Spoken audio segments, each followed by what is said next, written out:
شروع اللہ کا نام لے کر جو بڑا مہربان نہایت رحم والا ہے۔ جو چیز آسمانوں میں ہے اور جو چیز زمین میں ہے سب اللہ کی تسبیح کرتی ہے، اسی کی سچی بادشاہی ہے اور اسی کی تعریف ہے، اور وہ ہر چیز پر قادر ہے۔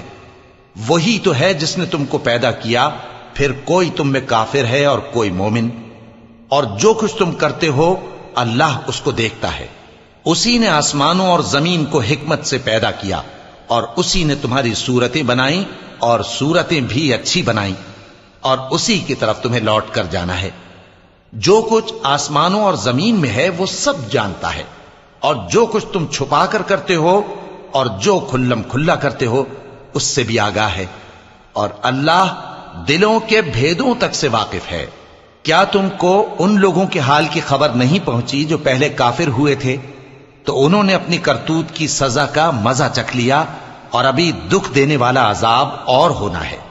یہ اس لیے کہ ان کے پاس پیغمبر کھلی نشانیاں لے کر آتے تو وہ کہتے کہ کیا ایک آدمی ہمیں ہدایت کرے گا؟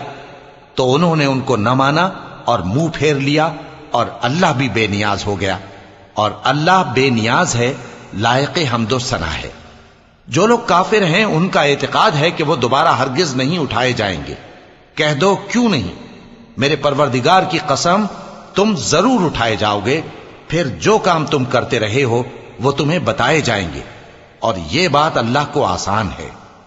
تو اللہ پر اور اس کے رسول صلی اللہ علیہ وآلہ وسلم پر اور اس نور یعنی قرآن پر جو ہم نے نازل فرمایا ہے ایمان لاؤ، اور اللہ تمہارے سب اعمال سے خبردار ہے۔ جس دن وہ تم کو اکٹھا کرے گا یعنی حشر کے دن، وہ نقصان اٹھانے کا دن ہے، اور جو شخص اللہ پر ایمان لائے اور نیک عمل کرے وہ اس سے اس کی برائیاں دور کر دے گا، اور جنت کے باغوں میں جن کے نیچے نہریں بہ رہی ہیں داخل کرے گا۔ وہ ہمیشہ ہمیشہ ان میں رہیں گے، یہی بڑی کامیابی ہے۔ اور جنہوں نے کفر کیا اور ہماری آیتوں کو جھٹلایا وہی اہل دوزخ ہیں کہ ہمیشہ اس میں رہیں گے، اور وہ بری جگہ ہے۔ کوئی مصیبت نازل نہیں ہوتی مگر اللہ کے حکم سے، اور جو شخص اللہ پر ایمان لاتا ہے وہ اس کے دل کو ہدایت دیتا ہے، اور اللہ ہر چیز سے باخبر ہے۔ اور اللہ کی اطاعت کرو اور اس کے رسول کی اطاعت کرو، پس اگر تم منہ پھیر لوگے تو ہمارے پیغمبر کے ذمے تو صرف پیغام کا کھول کھول کر پہنچا دینا ہے۔ اللہ جو معبود برحق ہے اس کے سوا کوئی عبادت کے لائق نہیں، تو مومنوں کو چاہیے کہ اللہ ہی پر بھروسہ رکھیں۔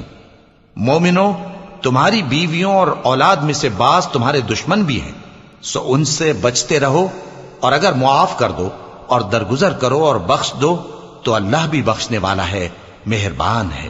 تمہارا مال اور تمہاری اولاد تو آزمائش ہے، اور اللہ کے ہاں بڑا اجر ہے، سو جہاں تک ہو سکے اللہ سے ڈرو اور اس کے احکام کو سنو، اور اس کے فرمانبردار رہو، اور اس کی راہ میں خرچ کرو، یہ تمہارے حق میں بہتر ہے۔